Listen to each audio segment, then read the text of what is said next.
গণপতি বাপ্পা মরিয়া। তো ভিডিওটা আমি ছাড়ছি রাতে, আশা করি সকাল অবধি তোমাদের কাছে পৌঁছে যাবে। সকালবেলা ঝটপট বানাও এই গরম গরম মোদক আর সার্ভ করো বাপ্পাকে, যেটা খেলে বাপ্পা হয়ে যাবে একদম খুশ।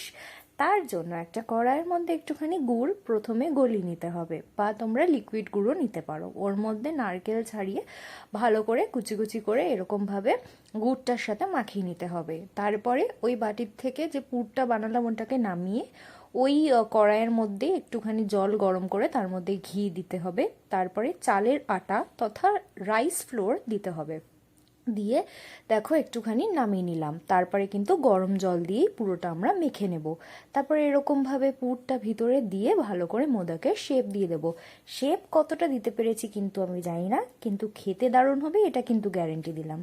তারপরে নিচে একটা পাত্রে জল নিয়ে উপরে এরকম ছিদ্র করা পাত্রের মধ্যে মোদকগুলোকে রেখে উপরে আরেকটা বাটি দিয়ে ঢেকে দেবো, মানে স্টিম করে দেবো।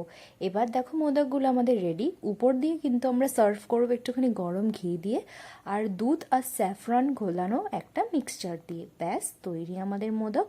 তো তোমরাও গণপতি বাপ্পাকে এটা বানিয়ে ঝটপট খাওয়াও, আর কমেন্টে লিখো গণপতি বাপ্পা মোরিয়া, মঙ্গল মূর্তি মোরিয়া। আশা করি তোমাদের ভিডিওটা ভালো লেগেছে। Till then by.